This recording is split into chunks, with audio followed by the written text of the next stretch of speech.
Welcome to Cheers! Meet the Besties!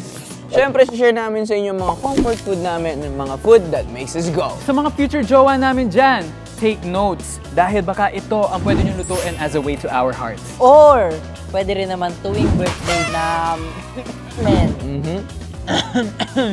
Huwag na natin patagalin to, food trip na with Alamat! Up close and personal. It's time para simulan na natin ang mga questions. Siyempre, Taneo, sisimulan natin sa'yo. Ready ka na? Game! Dahil dyan. Joke lang. Okay, first, bunot. If you could host a dinner with any 3 people, na dead or alive, sinong guest mo and why? Donkey, Momo, and Darna. Those are my cats. Cute! I haven't seen them since last year. Para walang magtampo, I chose my cats. You're next. Ako na?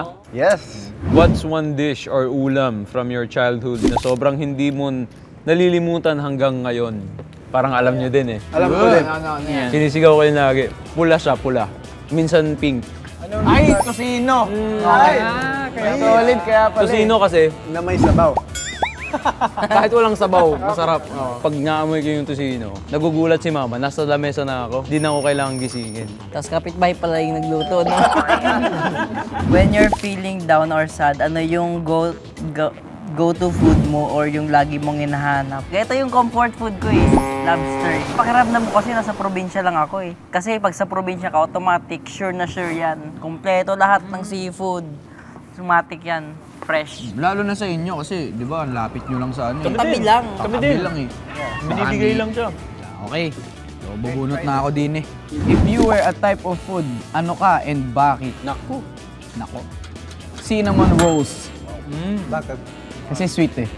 Pero hindi pwedeng sumobra. Hinay-hinay lang. Balanse lamang. Balanse lamang, idol. What's one kitchen essential na hindi talaga pwedeng mawala sa kitchen niyo? Motorcycle, gano'n. May motor ka sa gitna. Sana all. Siguro ako yung mga frying pan, mga ganun. Pag minsan kasi ako nagluluto talaga ako, lalo pag pagod ako. Kahit na alam yung mga pagkain mabilisan lamang. Excited na ako kay Joe dyan. Excited na si Alas. Bakit may siya? Sino kaya to?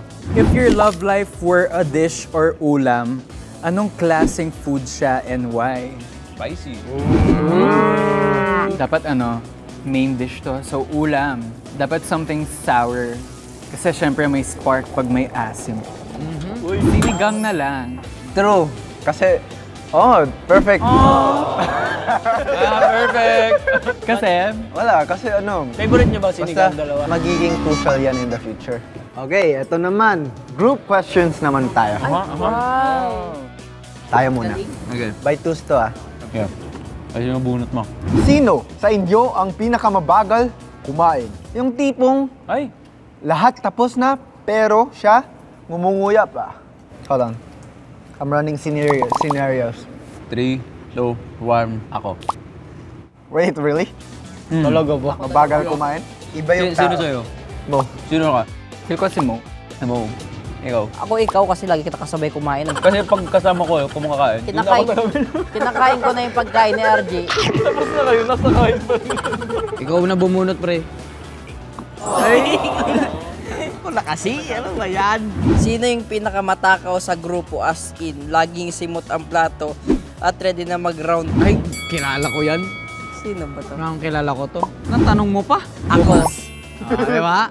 Solid to eh. Nagtitake out pa nga to eh. Last one. Bunot, Bunot. bunot. Bumunot. Are you ready for Jaulas? Yes.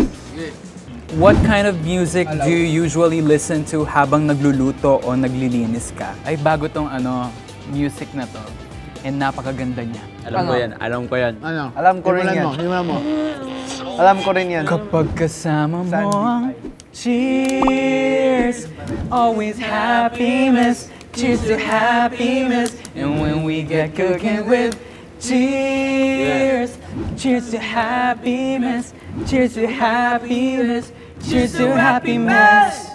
Pero bago tayo magpaalam, Ano? gusto namin magpasalamat sa Cheers! Maraming salamat po sa mga supporters at sa aming mga magiliw. At muli, Ako nga pala si Taneo. Ako si Mo. Ako si Jao. Tomas! Ako si RG. Ako si Las at kami ang...